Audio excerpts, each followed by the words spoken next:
This is your Mix in the Morning on 100.9 WPGA FM. We play everything country. And on Macon TV, WPGA Television.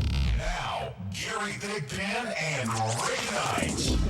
Mix in the Morning. Good Friday morning to you. It is July 5th, of course, the day after July 4th, and it is 6 o'clock. I'm Gary Thigpen. I'm Rick Knight, and what's the weather looking like? Well, the weather's looking pretty good. It looks like the rain chances are going to back off a little bit today. Scattered showers, thunderstorms, high today of 84. Chance of rain 60% versus 80% we had over the past few days, 80 to 100. Variable cloudy tonight with thunderstorms continuing, 60% chance of showers. And then tomorrow, partly cloudy with isolated thunderstorms at only 30%, high tomorrow of 87. And we'll get a little more detailed in the weather at the bottom of the hour. Yeah, see, don't get me wrong. I like the weather, but Gary has a passion for it, so we've kind of handed the ball to him with that. So I will now be the official Mix in the Morning meteorologist. There you go. And now I have a title.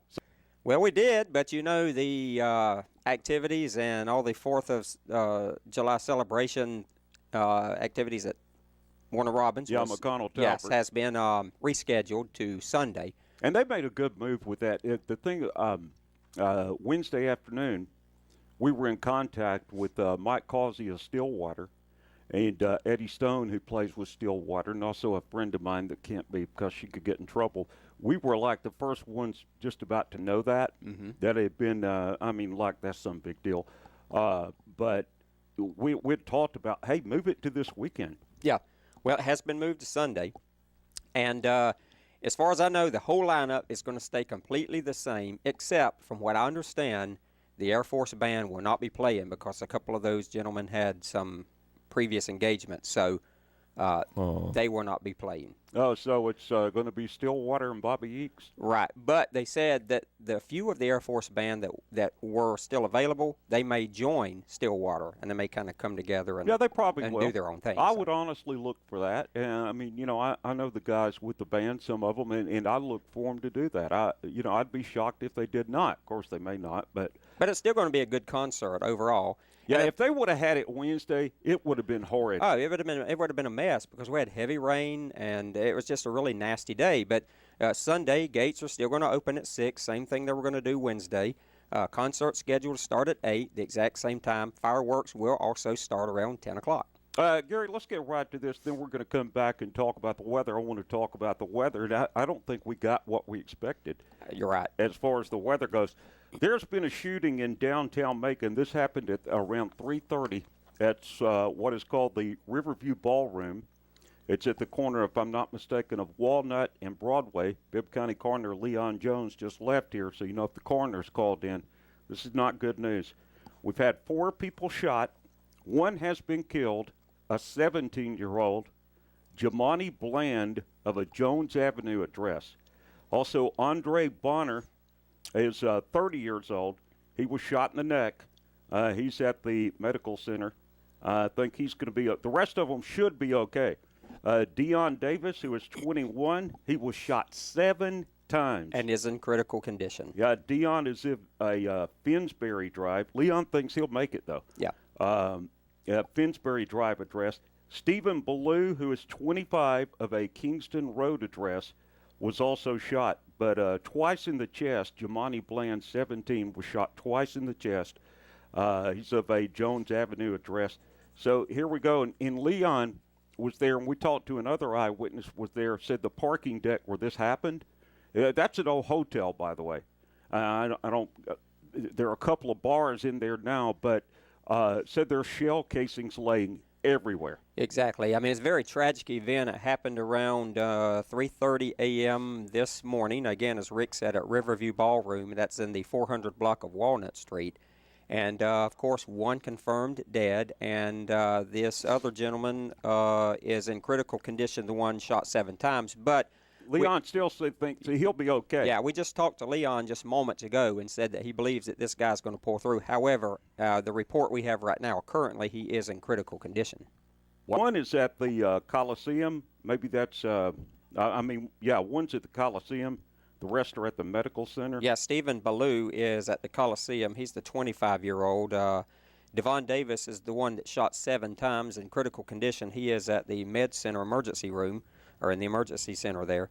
He's 21. Andre Bonner is the oldest. He's 30. He was the one shot in the neck, but he's also at the medical center emergency there. And it's unfortunate that the youngest individual, the 117, was the one that was killed in this event. Well, I think that's one of the biggest outcries of a lot of the residents of Macon and Bibb County is, people are really getting outraged about the crime that's going on. And, crime is everywhere. We don't want to paint this bad picture. But when you see things like this, a 17-year-old loses life 3:30 this morning because of this shooting, regardless of the reason, you begin to realize that, this kind of activity really is uncalled for. Now, as far as the suspect that did the shooting, we don't know anything about that. Right. We have no clue anything about that, but I don't think any other news entity in town does. And I can tell you this, out of all the news entities in town, as far as I'm concerned, what I've seen, we have the most info on this. We do. So we do encourage you, if you happen to know any information about this, any persons involved or what have you, or any details, you are encouraged to call the Macon Police Department and let them know what you may know. All right, let's go back over the victims because sometimes people hear slowly. I know I'm one of those people. Dead, shot twice in the chest, is Jemani Bland, 17 years old, of a Jones Avenue address. Andre Bonner was shot in the neck. He's at the medical center. Believe he's going to be okay, according to Bibb County Coroner Leon Jones. Andre is 30, if I didn't say that, of a Finsbury Drive address. Gary, correct me if I'm wrong on any of this because I wrote it down so quick. Deon Davis, who is 21, was shot 7 times. He's in critical condition at the medical center, but they believe he's going to pull through and make it. Stephen Ballou, 25, was shot in the shoulder, or shot 1 time. He's at the Coliseum. Stephen Ballou of a Kingston Road address. So look at the ages. And Gary's right. The youngest one's the one that perished. 17, 21, 25, and 30. Yeah, that's exactly right. All the info is correct. And again, this did happen at about 3:30 this morning at the Riverview Ballroom, and that's around the 400 block of Walnut Street here in Macon. Mix in the morning. Good Friday morning to you at 6:19, 19 past 6. I'm Gary Thigpen. I'm Rick Knight. Now, did you hear about the lawyer seeking bond for the Macon man charged in the gas station slaying? No, I have not heard about this. Well, we're talking about Frank Reeves, the lawyer representing the 73-year-old Macon man charged with the shooting death of a woman on the Gray Highway gas station, argued in court Wednesday that the man should be granted bond and allowed to live in a Macon nursing home. How old's this guy? He's 73. John Williams is 74, and he just got out of the federal prison. So, yeah, why didn't they send John Williams to a nursing home? Yeah, well, see, here's the thing. Frank Reeves, who uses, of course, we know, a wheelchair, is charged with murder in the December 4th, 2012 slaying of 65-year-old Linda Honeycutt. Bibb County Judge Howard Sims, he initially denied bond for Reeves in January, but Judge Ed Ennis granted the $110,200 bond in March with conditions that he be confined to family members, and they know where he's going, the ankle monitor and all that good stuff. Then he wouldn't have the ankle monitor put on. Right, and then just this past May, Reeves' family became unable to care for him, and they returned him basically to the jail.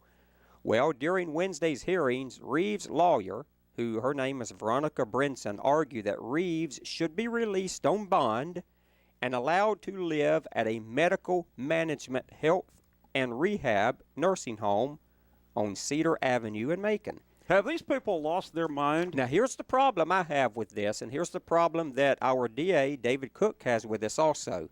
There are 88 other residents that live in this nursing home. 88 other residents with disabilities live in this nursing home. And just as the DA said, you go and put this individual in there, and we know that Mr. Reeves, and I'm going to quote here from what our DA said, David Cook.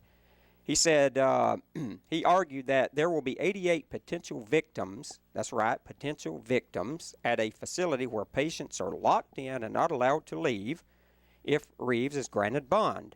Residents, he said, would be housed with someone who has an alleged history of making an unprovoked assault.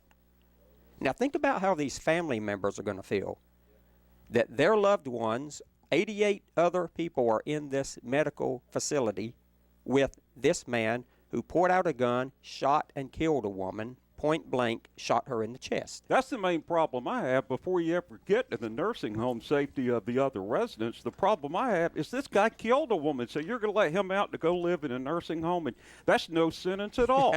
Well, and get this now. He's going to be living, if this all happens, he's going to be living at this rehab nursing home. And get this now, they also mingle during the day, participate in planned activities. Where is the sentence for this man? There's no sentence. Who actually committed murder? There's food. Well, what was he doing with a gun? I mean, could he legally carry a gun? I mean, here's the thing. You know, he pulled the gun out. Supposedly, he was going to scare the woman because she got out of her car. Of course, wanted to know what happened to her car because he run into her car with his wheelchair. And she gets out of her car, and he says he meant to shoot the gun in the air to scare the woman, but shot her right in the chest. 65-year-old woman who also had disabilities was shot dead right there in the parking lot of this convenience store. Well, let's take a look at today's weather forecast. Today, look for scattered showers and thunderstorms. We'll have a high today of 84.